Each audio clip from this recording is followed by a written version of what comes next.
Hey Village, welcome to this week's recap of the weekend sermon. We are so blessed to have been joined by Pastor Adrian Reeves as well as Perskineo Ministries. Pastor Reeves gave us our weekend message and Perskineo led us in a multicultural, multi-ethnic, multi-expressional worship service. And so from Pastor Reeves' sermon this weekend, he gave us an acronym of the word LEAD. The L in LEAD standing for love God, E standing for equip believers, A standing for activating gifts, and D standing for deploy disciples.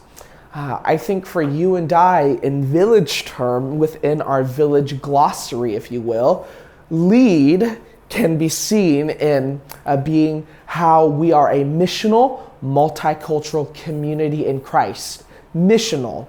When you and I think about the world, our posture towards the world is not one of antagonism, it's not one of fear, it's not one of anxiety. But when you and I think of the world around us, whether it's society, community, culture, people with differing beliefs and value systems, we think of the world not as a place that is a realm of darkness and full of enemies and dangers, but rather we look at the world through the lens of which God looks at us, which is the lens of redemption and reconciliation. That's why there is the missional impulse within our community lined up and lined after God's missional movement towards you and I and towards the world. When you and I look at the world, our love of God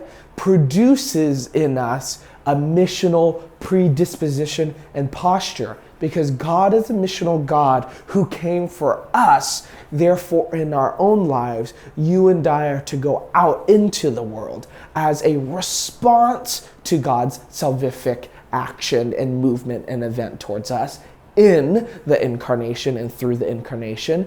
But then, not only are we supposed to respond to God's missional activity, we're to then reflect it and refract it throughout the world out of our love for God.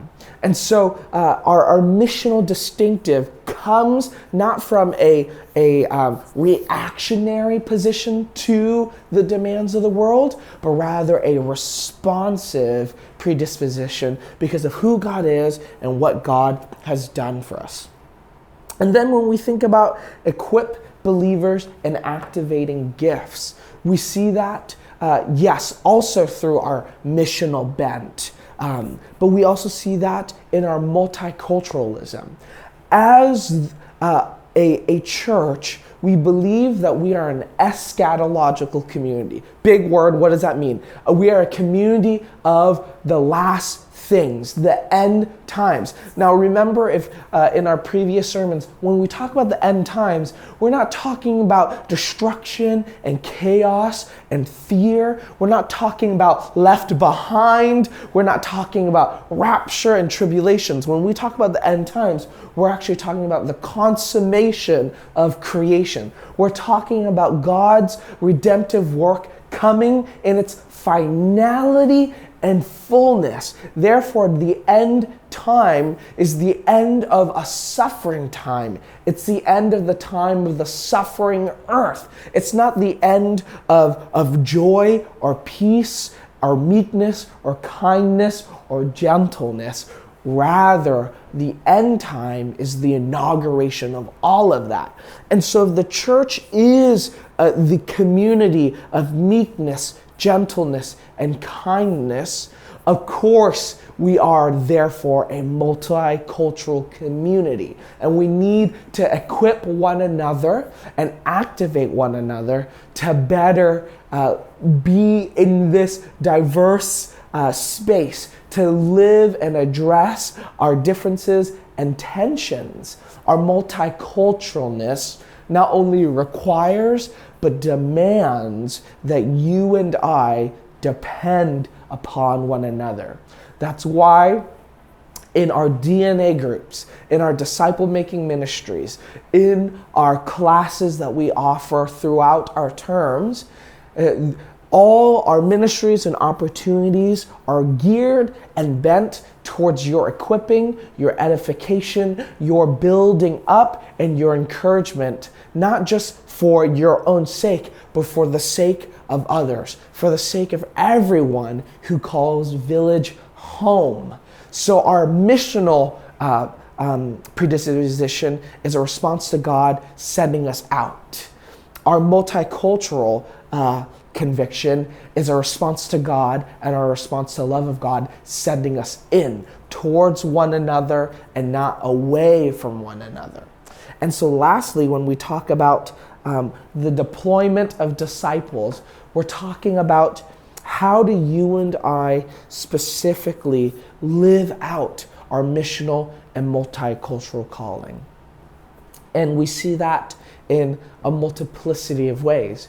We see that first in our community that is a community in Christ.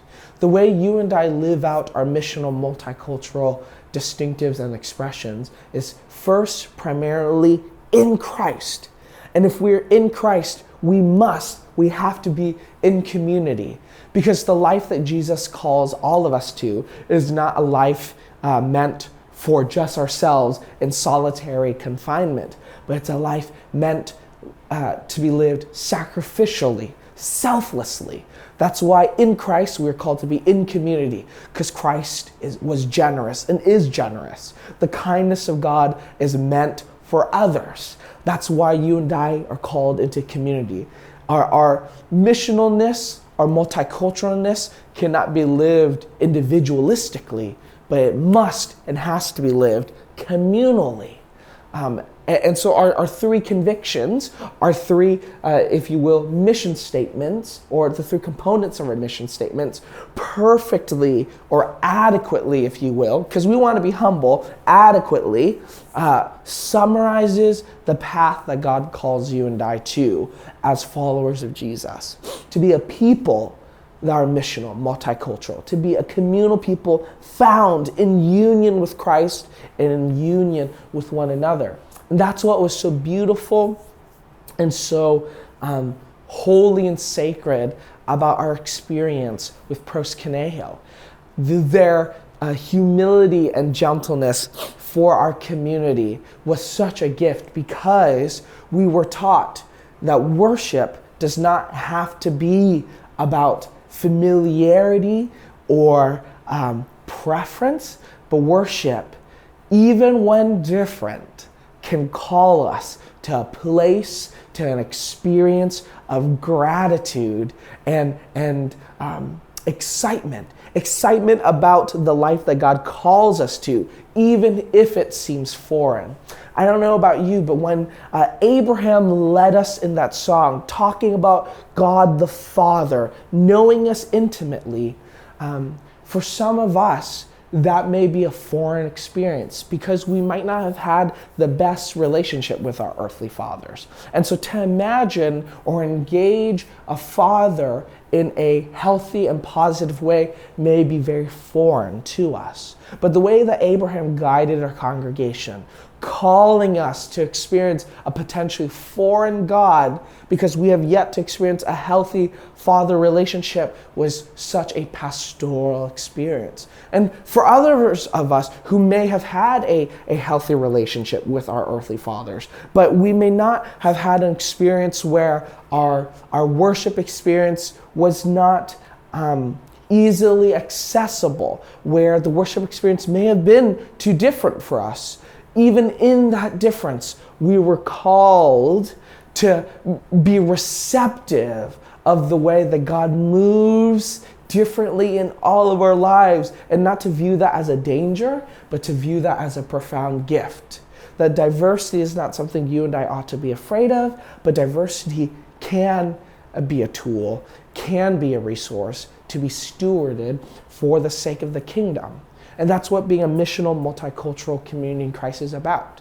To steward our differences for the sake of others. Would God continue to pour into our lives? Would God continue to mold us and fashion us in the image of his Son, to be a witness to the ends of the earth? This is the glorious hope that God has given us, that our differences do not keep us apart, but they can set us apart to show what unity, love, compassion, and kindness look like. And so as the Lord leads us, would you and I continue to press into this multicultural, this missional community? In your DNA groups, would you consider what it means to be a part of a missional, multicultural community in Christ? Would you consider what it means for you to love God in community? Would you consider what it means for you to be equipped as a follower of Jesus? Would you consider what it means for your gifts to be activated for the kingdom, for the blessing and betterment of others? And would you consider what it means to be deployed, to obey God's call of discipleship? What would it look like for you to take a step of obedience and do something that perhaps makes you uncomfortable? We're really excited and blessed to have so many opportunities for you to be equipped and activated and employed this coming winter term starting in February. We have a variety of classes and courses for you. And so would you go on our website and look at our winter classes and see how you can better be equipped and activated and deployed for God's missional, multicultural community. So glad to be joining you, Village, and thank you for tuning into this recap.